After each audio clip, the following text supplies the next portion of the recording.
गायत्री के 5 मुख, 5 दिव्य कोश।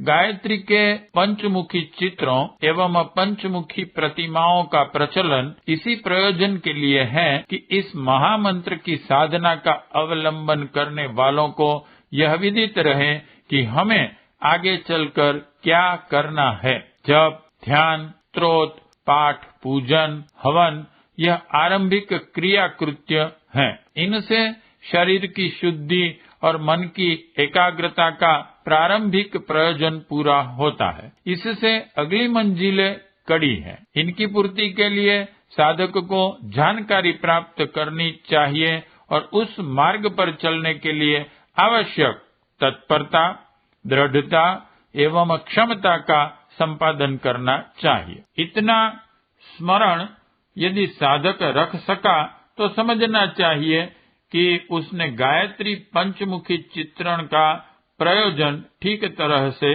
समझ लिया। वस्तुतः गायत्री परब्रह्म परमात्मा की विश्वव्यापी महाशक्ति है। उसका कोई स्वरूप नहीं है। यदि स्वरूप का आभास पाना हो तो वह प्रकाश रूप में हो सकता है।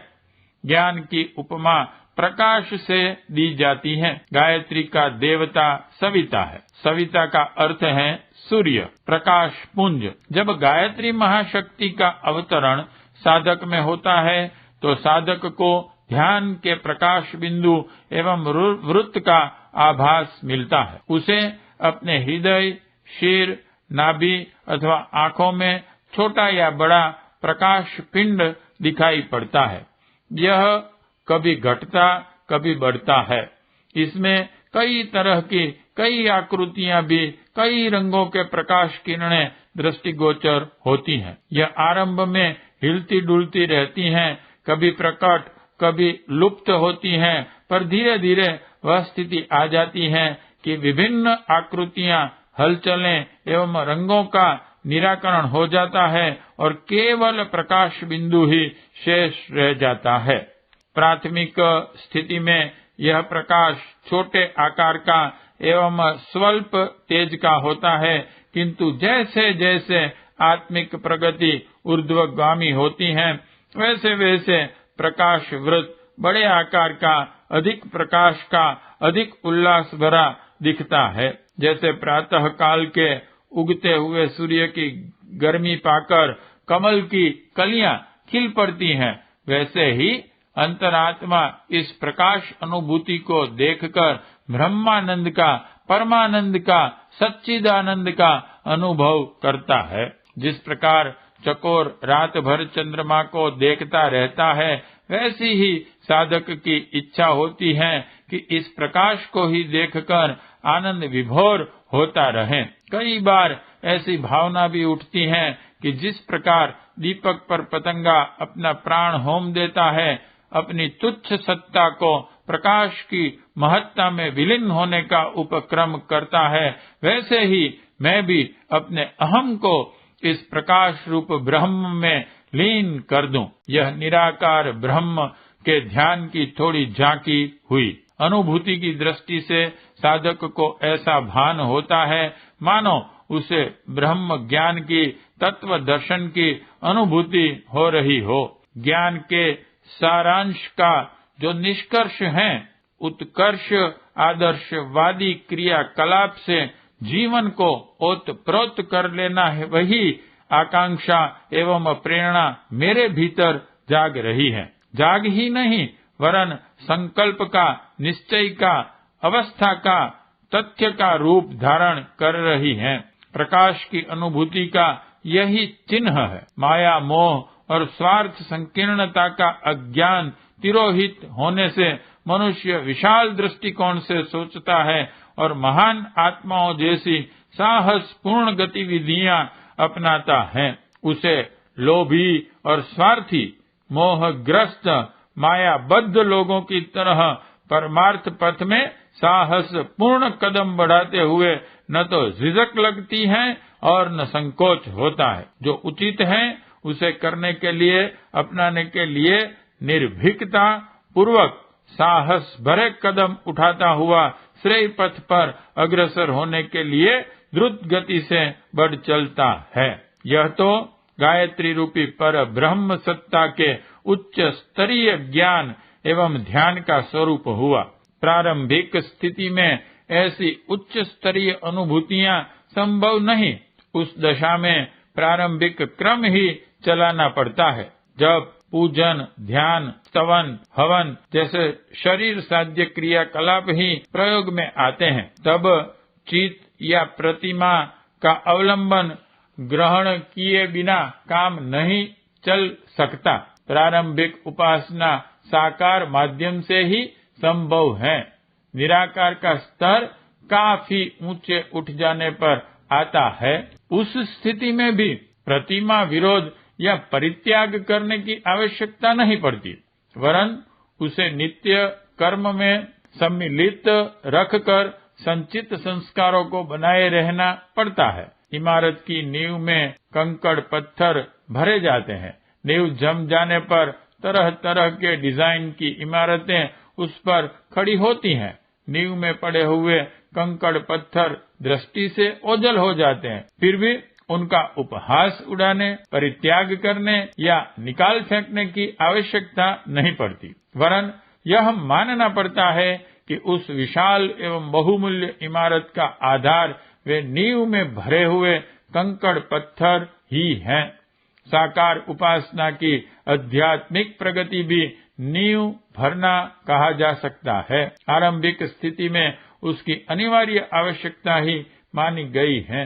अस्तु, अध्यात्म का आरंभ चिर अतीत से प्रतिमा पूजन के सहारे हुआ है और क्रमशः आगे बढ़ता चला गया है। गायत्री महाशक्ति की आकृति का निर्धारण भी इसी संदर्भ से हुआ है। अन्य देव प्रतिमाओं की तरह उसकी प्रतिमा भी आदि काल से ही ध्यान एवं पूजन में प्रयुक्त होती रही है। सामान्यतया एक मुख और दो भुजा वाली मानव आकृति प्रतिमा ही अधिक उपयुक्त है। पूजन और ध्यान उसी का ठीक बनता है। सगी माता मानने के लिए गायत्री को भी वैसे ही हाथ पैर वाली होना चाहिए जैसा कि साधक होता है। इसलिए ध्यान एवं पूजन में सदा से दो भुजाओं वाली और एक मुख वाली पुस्तक एवं कमंडल धारण करने वाली हंस वाहिनी गायत्री माता का प्रयोग होता रहा है, किंतु कतिपय स्थानों में पंचमुखी प्रतिमा एवं चित्र भी देखे जाते हैं। इनका ध्यान पूजन भले ही उपयुक्त न हो, पर उनमें एक महत्वपूर्ण शिक्षण संदेश एवं निर्देश अवश्य ही भरा हुआ है। हमें उसी को देखना समझना चाहिए। गायत्री के 5 मुख, जीव के ऊपर लिपटे हुए पंचकोश 5 आवरण हैं और 10 भुजाएं, 10 सिद्धियां एवं अनुभूतियां है। 5 भुजाएं बाईं और 5 दाहिनी ओर हैं।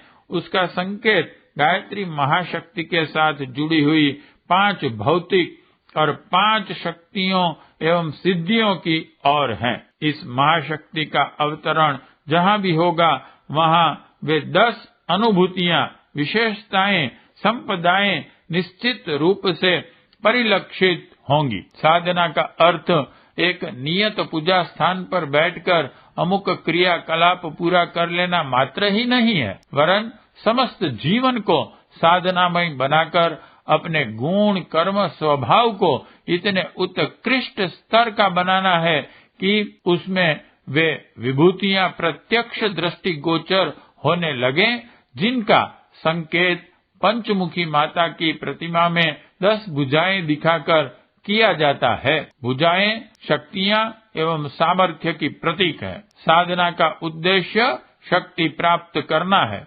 10 शक्तियां, 10 सिद्धियां जीवन साधना के द्वारा जब प्राप्त की जाने लगे तो समझना चाहिए कि कोई गायत्री उपासक उच्च स्तरीय साधन पथ पर सफलतापूर्वक अग्रसर हो रहा है। गायत्री के 5 मुख हमें बताते हैं कि जीव सत्ता के साथ 5 सशक्त देवता उसके लक्ष्य प्रयोजनों को पूर्ण करने के लिए मिले हुए हैं। वे निद्राग्रस्त हो जाने के कारण मृत तुल्य पड़े रहते हैं और किसी काम नहीं आते। फलतः जीव दीन दुर्बल बना रहता है। यदि इन सशक्त सहायकों को जगाया जा सके, उनकी सामर्थ्य का उपयोग किया जा सके, तो मनुष्य सामान्य न रहकर असामान्य बनेगा। दुर्दशाग्रस्त स्थिति से उबरने और अपने महान गौरव के अनुरूप जीवन यापन का अवसर मिलेगा। शरीरगत 5 तत्वों का उल्लेख 5 देवताओं के रूप में इस प्रकार किया गया है। आकाश के अधिपति है विष्णु, अग्नि की अधिपति महेश्वरी शक्ति है, वायु अधिपति सूर्य है, पृथ्वी के स्वामी शिव है और जल के अधिपति गणपति गणेश जी हैं। इस पंचकार पंचदेव शरीर के पंच तत्वों की ही अधिपति सत्ताएं हैं। 5 तत्वों से बने इस शरीर में उसके सत्व गुण चेतना के 5 उभारों के रूप में दृष्टिगोचर होते हैं।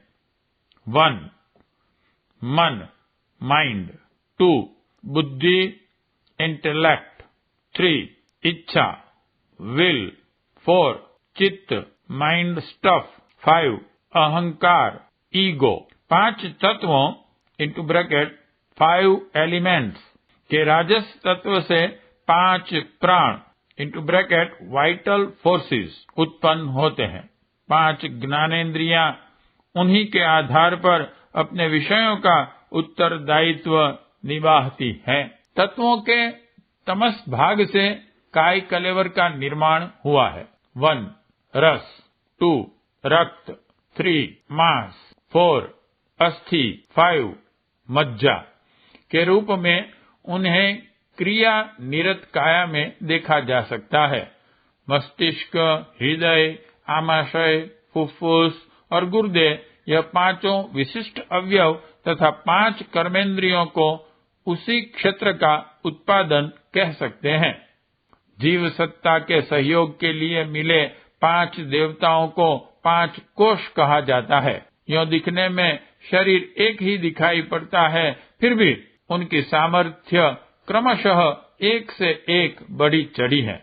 ऐसे ही 5 शरीरों को यह जीव धारण किए हुए हैं। अंग में एक ही शरीर दिखता है, शेष 4 प्रत्यक्ष दृष्टिगोचर नहीं होते, फिर भी उनकी सामर्थ्य क्रमशः एक से एक की बढ़ी चढ़ी है।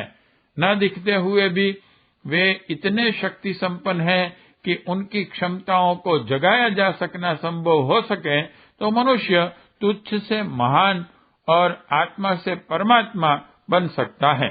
जीव पर चढ़े हुए 5 आवरणों 5 कोशों के नाम है। 1 अन्नमय कोश, 2 प्राणमय कोश, 3 मनोमय कोश, 4 विज्ञानमय कोश, 5 आनंदमय कोश। जिस प्रकार प्याज की गांठ में एक के बाद एक परत निकलते हैं, जिस प्रकार केले के तने को खोलने पर उसमें एक के भीतर एक कलेवर निकलते हैं, उसी तरह जीव के ऊपर भी एक के बाद एक क्रमशः 5 आवरण लिपटे हुए हैं। जिस प्रकार शरीर के ऊपर बनियान, कमीज, जैकेट, कोट, कंबल आदि धारण करते हैं, उसी तरह जीव ने भी 5 आवरण धारण किए हुए हैं। इनमें से हर एक की कीमत एक के बाद एक की अधिक होती चली गई है। तैत्तिरीय उपनिषद में अन्नमय के भीतर प्राणमय का, प्राणमय के भीतर मनोमय का, मनोमय के भीतर विज्ञानमय का और विज्ञानमय के भीतर आनंदमय कोश का वर्णन है। इनमें बहुत कुछ साम्य और बहुत कुछ अंतर है। इसकी चर्चा इस प्रकार हुई है।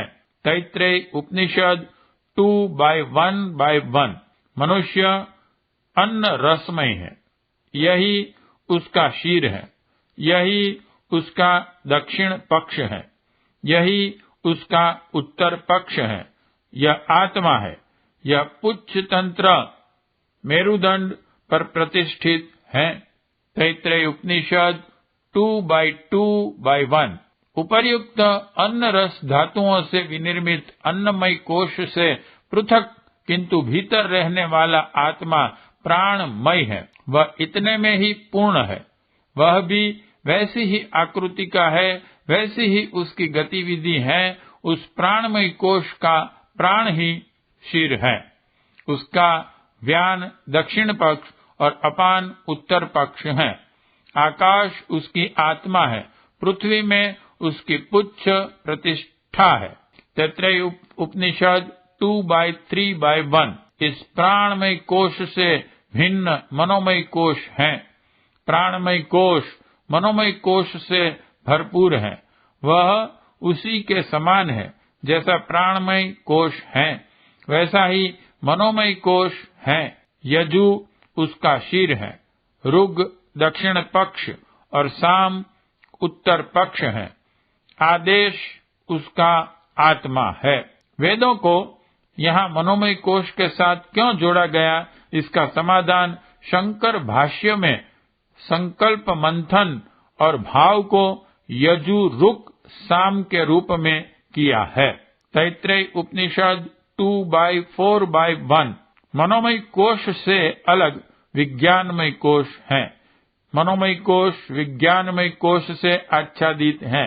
यह विज्ञानमय है, पुरुष के समान ही है, वैसा ही है जैसा मनोमय कोश। श्रद्धा ही उसका शीर है। ऋतु दक्षिण पक्ष और सत्य उत्तर पक्ष है। योग उसकी आत्मा है। महत तत्व में उसकी पुच्छ प्रतिष्ठा है। तैत्रेय उपनिषद 2/5/1। विज्ञानमय कोश से पृथक किंतु उसी के अभ्यंतर आनंदमय कोश है। विज्ञानमय कोश आनंदमय कोश से परिपूर्ण है। यह भी पुरुष के ही समान है, वैसा ही है जैसा विज्ञानमय कोश। प्रिय ही उसका शीर है। मोद (भीतरी आनंद) उसका दक्षिण पक्ष और प्रमोद (बाहरी आनंद) उत्तर पक्ष है। आनंद उसकी आत्मा। ब्रह्म में उसकी पुच्छ प्रतिष्ठा है। पंचदशी के तृतीय प्रकरण में 3, 5, 6, 7 और 9वें श्लोकों में 5 कोशों का विवरण इस प्रकार प्रस्तुत किया गया है। पिता के खाए अन्न से बनने वाले वीर्य द्वारा उत्पन्न काया अन्नमय कोश में जन्म मरण होते रहने के कारण यह काया आत्मा नहीं है। चेतन आत्मा उसमें भिन्न है। काया से भरा पूरा उसे बल देने वाला इंद्रियों का प्रेरक प्राणमय कोश है, पर वह भी देह की तरह ही अचेतन होने के कारण आत्मा नहीं है, उससे भिन्न है। पंचकोश क्या है, इनका परिचय देते हुए उपनिषदकार कहते हैं, अन्न के द्वारा उत्पन्न होने वाले कोशों के समूह इस प्रत्यक्ष शरीर को अन्नमय कोश कहते हैं। प्राण सहित 14 तत्वों का समूह प्राणमय कोश कहलाता है। इन दोनों कोशों के भीतर इंद्रियों तथा मन का समूह मनोमय कोश कहलाता है। बुद्धि और विवेक वाली भूमिका विज्ञानमय की है। इन सब कलेवरों के भीतर आत्मा का स्वाभाविक स्वरूप और स्थान आनंदमय कोश कहलाते हैं। सर्वसारोपनिषद।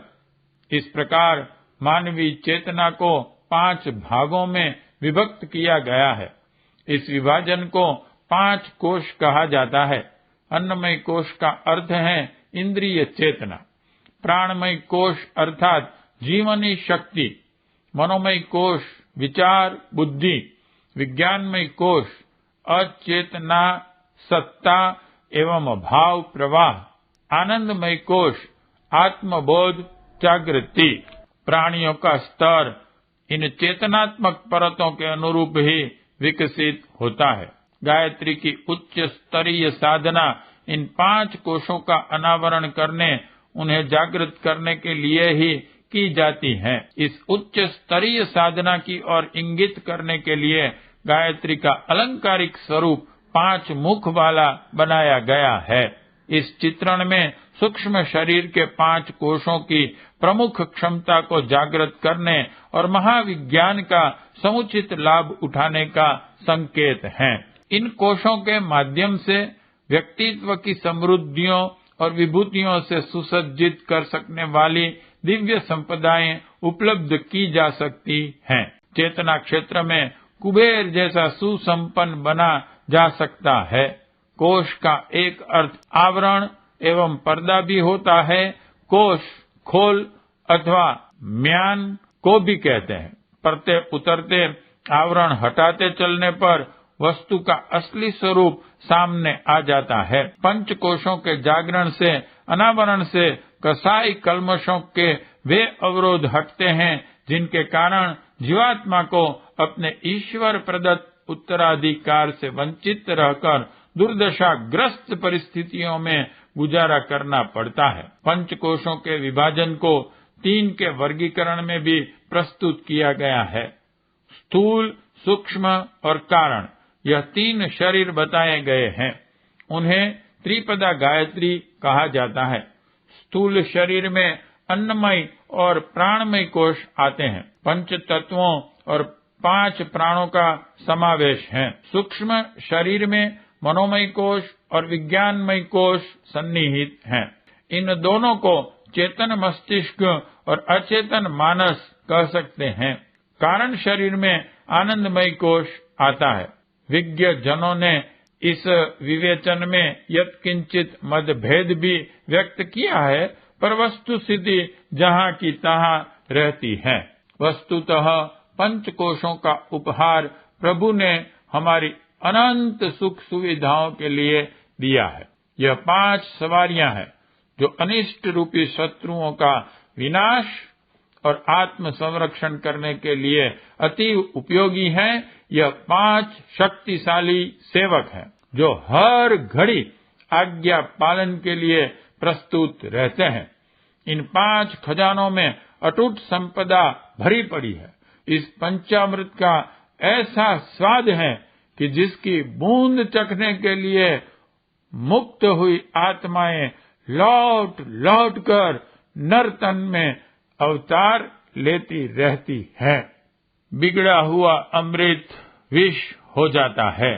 स्वामी भक्त कुत्ता पागल हो जाने पर अपने पालने वालों को ही संकट में डाल देता है। सड़ा हुआ अन्न विष्ठा कहलाता है। जीवन का आधार रक्त जब सड़ने लगता है तो दुर्गंधित पीव बनकर वेदना कर फोड़े के रूप में प्रकट होता है। 5 कोशों का विकृत रूप भी हमारे लिए ऐसा ही दुखदायी होता है। नाना प्रकार के पाप तापों, क्लेशों, कलहों, दुखों, दुर्भाग्यों, चिंता, शोकों, अभाव, दारिद्र्य, पीड़ा और वेदनाओं में तड़फड़ते हुए मानव इस विकृति के ही शिकार हो रहे हैं। सुंदरता और दृष्टि ज्योति के केंद्र नेत्रों में जब विकृति आ जाती है, दुखने लगते हैं, तो सुंदरता एक और रही उल्टी उन पर चीथड़ों की पट्टी बंध जाती है। सुंदर दृश्य देखकर मनोरंजन करना तो दूर, दर्द के मारे मछली की तरह तड़पना पड़ता है। आनंद के उद्गम 5 कोशों की विकृति ही जीवन को दुखी बनाती है। अन्यथा ईश्वर का राजकुमार जिस दिव्य रथ में बैठकर जिस नंदन वन में आया है, उसमें आनंद ही आनंद मिलना चाहिए। दुख दुर्भाग्य का कारण इस विकृति के अतिरिक्त और कोई हो ही नहीं सकता। 5 तत्व, 5 कोश, 5 ज्ञानेन्द्रियां, 5 कर्मेंद्रियां, 5 प्राण, 5 उपप्राण, 5 तन मात्राएं, 5 यज्ञ, 5 देव, 5 योग, 5 अग्नि, 5 अंग, 5 वर्ण, 5 स्थिति, 5 अवस्था, 5 शूल, 5 क्लेश आदि अनेक पंचक गायत्री के 5 मुखों से संबंधित हैं। इनको सिद्ध करने वाले पुरुषार्थी व्यक्ति ऋषि, राजर्षि, ब्रह्मर्षि, महर्षि, देवर्षि कहलाते हैं। आत्मोन्नति के 5 कक्षाएं हैं, 5 भूमिकाएं हैं। उनमें से जो जिस कक्षा में भूमिका को उत्तीर्ण कर लेता है वह उसी श्रेणी का ऋषि बन जाता है। किसी समय भारत भूमि ऋषियों की भूमि थी। यहाँ ऋषि से कम तो कोई था ही नहीं, पर आज तो लोगों ने उस पंचायत का तिरस्कार कर रखा है और बुरी तरह प्रपंच में फंसकर पंच क्लेशों से पीड़ित हो रहे हैं। वांग्मय 13 गायत्री की पंचकोशी साधना एवं उपलब्धियां। लेखक पंडित श्री राम शर्मा आचार्य जी। अगर आपको हमारी यह वीडियो पसंद आई हो तो इसको लाइक करें, कमेंट और शेयर जरूर करें। साथ ही हमारे YouTube चैनल ऋषि चिंतन को सब्सक्राइब कर बेल आइकन भी दबाएं ताकि आपको आने वाले वीडियोस की नोटिफिकेशंस मिलती रहें। धन्यवाद।